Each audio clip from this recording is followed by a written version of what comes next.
Hey, ¿qué tal amigos? Sean bienvenidos a este primer video del curso Introducción a la Programación. En este primer video introductorio conoceremos los temas que abordaremos durante el curso. Y como se darán cuenta, en este curso iniciaremos desde cero, conociendo las bases de la programación, como por ejemplo definiendo y comprendiendo lo que es un algoritmo. Vamos a ver y aprender a trabajar con diagramas de flujo y por supuesto a escribir código en un lenguaje de programación. Así que no se preocupen si no han tenido ningún contacto o conocimiento acerca de lo que es programar, porque nuevamente les digo, empezaremos desde cero. Bien, entonces hablaremos de los temas que abordaremos durante el curso, así como los programas y el lenguaje de programación que utilizaremos. Y como primer tema tenemos lo que es algoritmos y diagramas de flujo.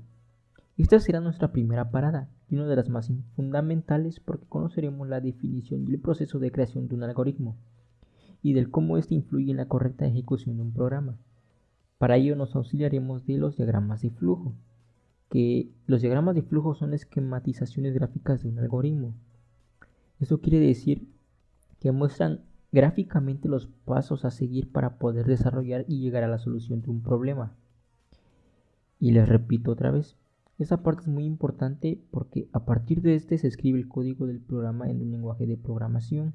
El software o programa que estaremos utilizando para crear los diagramas de flujo va a ser el programa de Raptor.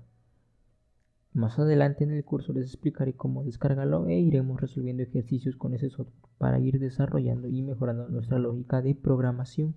Tema número 2. En este tema tenemos estructuras de un programa y aritmética en C. Y en esta parte veremos cómo la estructura de un programa, escrito ya en un lenguaje de programación, es decir, vamos a aprender a cómo utilizar las librerías, cómo declarar variables, tipos de datos, operadores, los datos introducidos por el usuario y la salida de datos. Ahora, como lo dice el nombre del tema, estructura de un programa en C, pues trabajaremos con el lenguaje de programación C. Y brevemente les explicaré por qué es importante aún aprenderse en estos años, sabiendo ya tantos lenguajes de programación sencillos y poderosos, llámese Java o Python por poner algunos ejemplos. Y es que el lenguaje C ha sido la madre de los muchos lenguajes de programación que existen actualmente. Su sintaxis con otros lenguajes llega a ser muy parecido, así que logrando aprenderse es mucho más fácil y sencillo comprender los demás lenguajes de programación.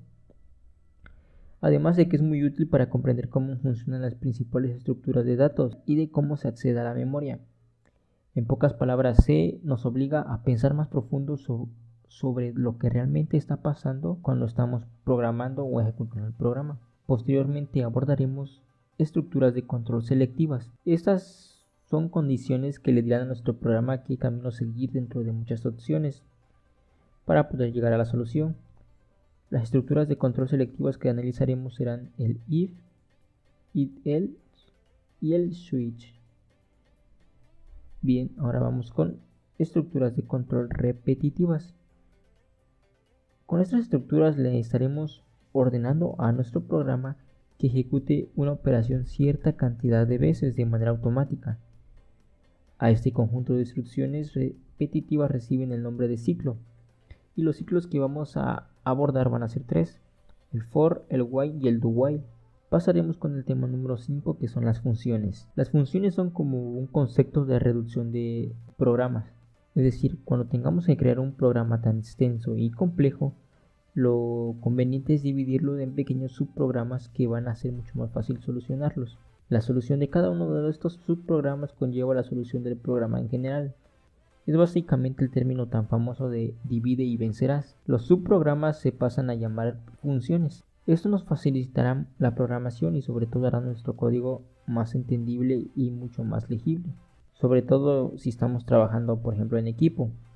Así podemos encargarle a cada miembro del equipo que desarrolle una parte del programa. Como sexto tema tenemos los arreglos y arreglos de caracteres.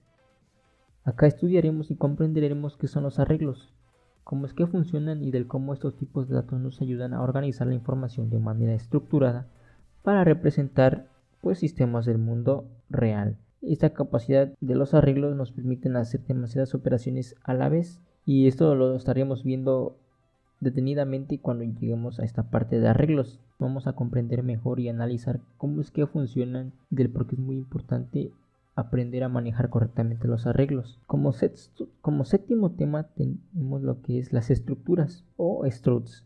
Estos básicamente son un tipo de dato compuesto que nos permitirá almacenar un conjunto de datos de diferente tipo.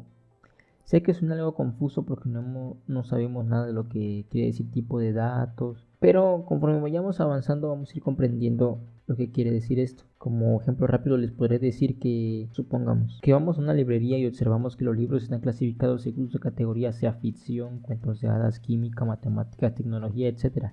Y a su vez, por ejemplo, los libros de matemáticas están divididos en subcategorías: cálculo, álgebra, trigonometría, etc. Y es básicamente cómo funciona la estructura. Nos ayuda a organizar mejor nuestros datos y facilita las operaciones y una instrucción si queremos que realice. Cuando lleguemos a esta parte nos vamos a detener nuevamente a analizar cómo es que funcionan y de qué manera nos ayudarían a programar. Y para terminar con el curso veremos los archivos de datos. Estos archivos de datos nos permitirán almacenar la información de manera permanente, es decir, crear una pequeña base de datos simple, por así decirlo, donde podamos acceder a ella y modificarla las veces que sea necesario. Muy bien, con estos 8 temas comentados rápidamente estaremos llevando el curso. Cabe señalar que nos detendremos a analizar cada uno de los temas e iremos realizando muchos ejercicios relacionados para ir mejorando la comprensión de cada uno de ellos. Nos vemos en el siguiente video.